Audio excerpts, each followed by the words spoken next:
Imaginez l'amour comme une partition musicale.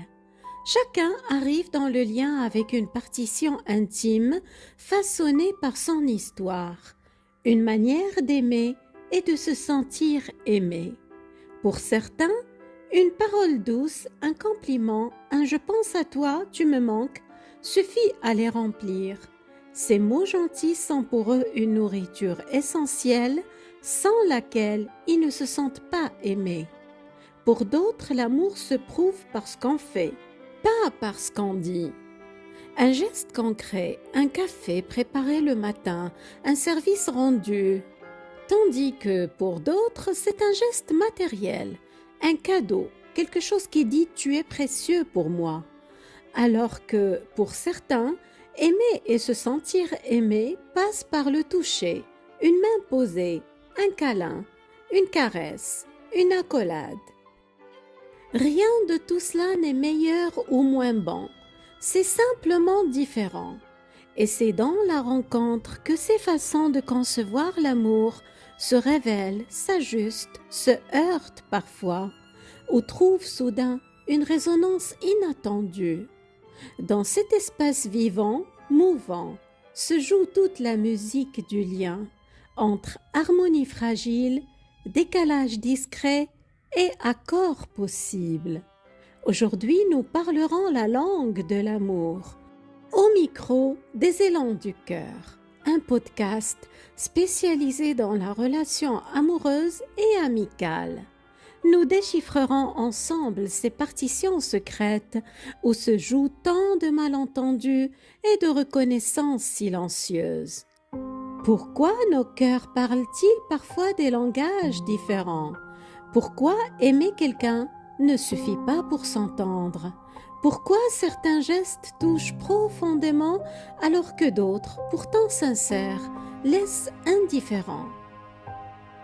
Je suis Fatem Zahra Alami, à l'écoute de ce qui se joue entre les lignes de l'intime, là où les partitions de l'amour se croisent sans toujours s'accorder. J'orchestre la musique fragile des cœurs qui s'aiment pour que l'invisible devienne lisible et que l'amour retrouve sa voix. Parce qu'aimer, c'est une chose, mais le faire sentir à l'autre dans une langue qu'il comprend, c'en est une autre.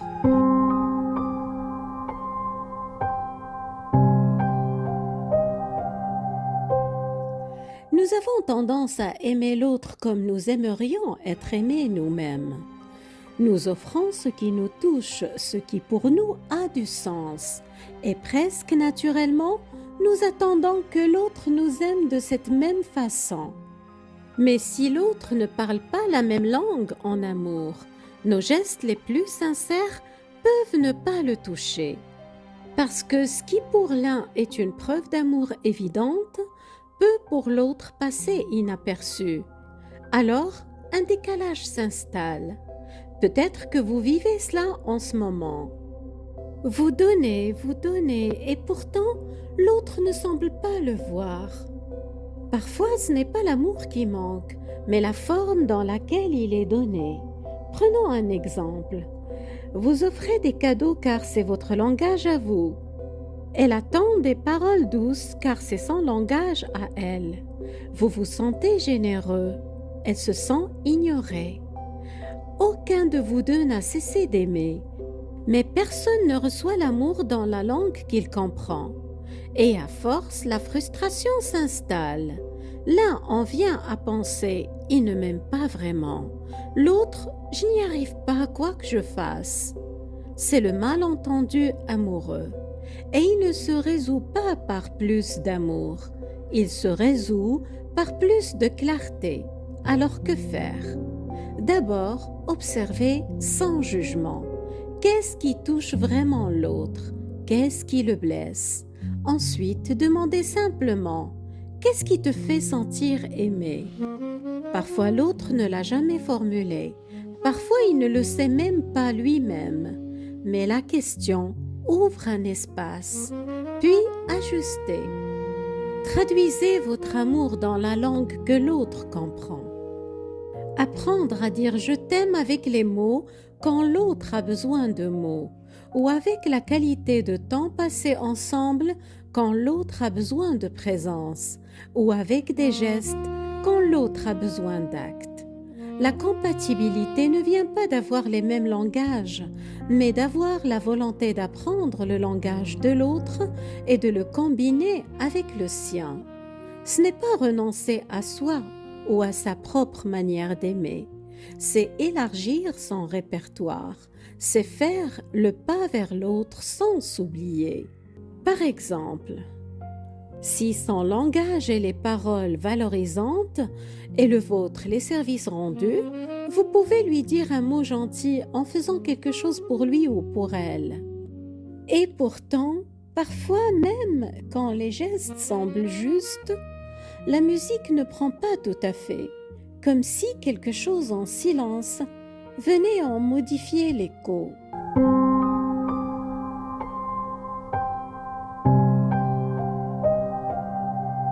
La plupart d'entre nous ont un ou deux langages dominants. Derrière ces langages, il y a une manière d'entrer en lien, de s'en approcher ou de s'en protéger.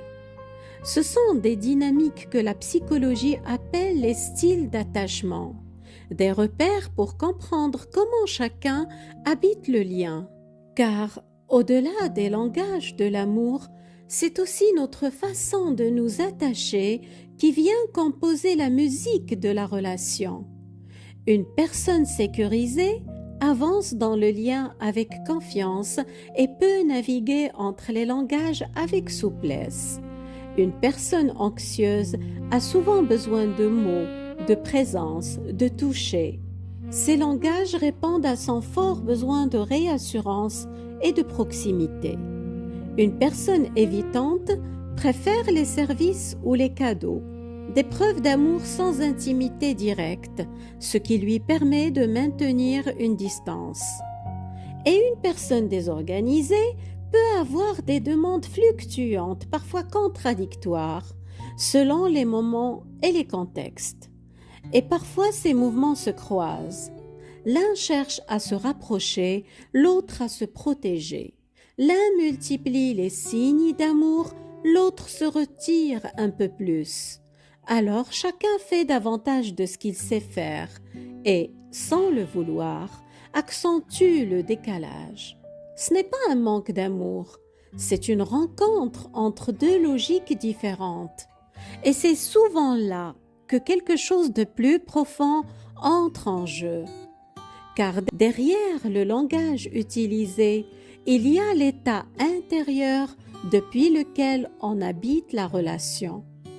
On peut utiliser le même langage, mais vivre la relation de manière complètement différente.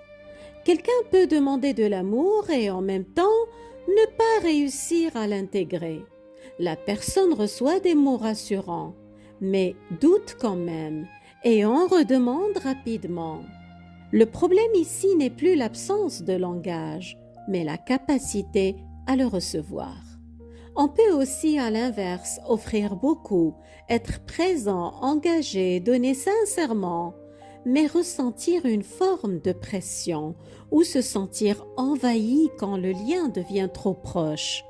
Alors la personne évitera les échanges émotionnels profonds et prendra de la distance dès que l'intimité augmente.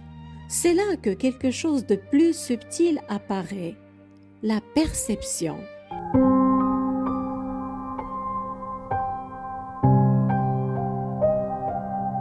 Un même geste peut rassurer une personne et au contraire étouffer une autre selon son style d'attachement. Le problème n'est pas le geste, mais la manière dont il est lu. Une ambiguïté s'installe souvent en silence. Un même geste peut être reçu comme un don libre ou une pression déguisée. Il peut être interprété comme « il fait ça pour moi » ou comme « il attend quelque chose en retour ». C'est là que naissent les malentendus les plus invisibles. Une même attention peut être vécue comme une preuve d'amour ou comme une attente implicite à laquelle il faudrait répondre. Et c'est souvent là que la relation se complique, quand les langages de l'amour tentent de créer du lien, mais que les styles d'attachement viennent en modifier la perception. Comprendre cela, c'est déjà commencer à lire la relation autrement. Mais il y a une question que nous n'avons pas encore vraiment posée. Et si ce n'était pas un problème de langage?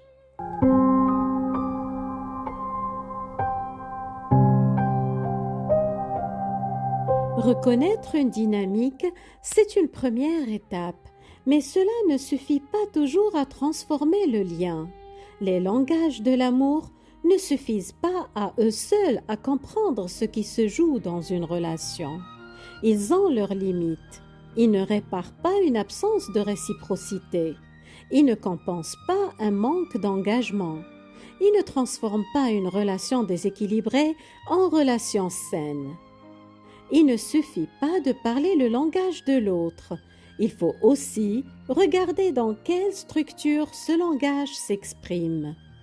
Parce qu'un même geste peut être profondément nourrissant dans une relation équilibrée et profondément épuisant dans une relation asymétrique portée par un seul.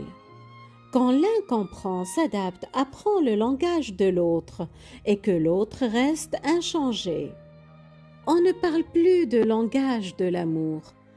On parle de position relationnelle, qui s'ajuste, qui fait le travail de compréhension, qui maintient le lien actif. Le langage de l'amour peut alors devenir un outil de maintien du lien, même lorsque ce lien n'est pas réellement nourrissant. Donner beaucoup, s'investir, chercher à répondre aux besoins de l'autre peut créer l'illusion d'une relation solide, mais sans réciprocité réelle, cette dynamique installe une asymétrie durable. Car un langage de l'amour s'exprime toujours à l'intérieur d'un cadre, un niveau d'engagement, un degré de réciprocité, une manière de construire le lien. Ce qui permet l'ajustement, c'est d'abord une forme de souplesse intérieure, la capacité à ne pas rester figé dans sa propre langue de l'amour, à apprendre peu à peu celle de l'autre sans se perdre soi-même. C'est aussi la capacité à recevoir différemment, reconnaître que l'autre peut aimer sincèrement, même si cela ne prend pas la forme attendue. Mais cet ajustement a une limite. Il devient difficile, parfois impossible, lorsque le lien repose sur un déséquilibre plus profond. Quand l'un porte l'essentiel de l'effort, quand l'un s'adapte, comprend, ajuste et que l'autre ne le fait pas, ou lorsque les besoins fondamentaux ne se rencontrent pas de manière répétée. Dans ces cas-là, le décalage ne vient plus seulement d'une différence de langage, mais d'une incompatibilité dans la manière d'être en lien. Et c'est là que quelque chose devient clair. Toutes les relations ne sont pas faites pour s'accorder, même avec de la bonne volonté, même avec de l'amour, parce qu'au-delà des mots, des gestes et des intentions, ce qui fait la solidité d'un lien, c'est la capacité réelle à se rejoindre.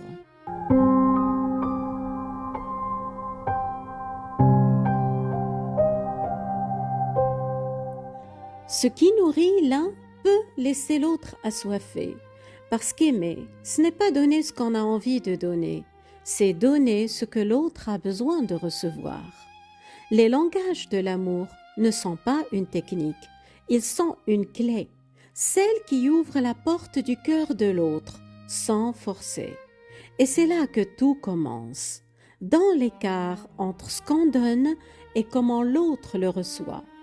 Mais il y a une autre réalité tout aussi discrète. Deux partitions bien jouées ne suffisent pas toujours à créer une musique juste, parce que l'amour ne se joue jamais en dehors d'un cadre. Il se joue dans une relation avec ses équilibres, ses déséquilibres, ses silences aussi. Et parfois, ce qui semble être un problème de langage est en réalité une question de structure. Et lorsque cette structure ne permet plus la rencontre, une autre réalité s'impose. Acceptez aussi que deux personnes parlent des langues devenues trop éloignées, que l'effort de traduction est trop lourd, que l'amour est là, mais que la fatigue a pris le dessus. Ce n'est pas un échec, c'est une réalité, parce qu'aimer ne suffit pas, il faut aussi pouvoir se rejoindre. Prenez soin de vous et de ceux que vous aimez.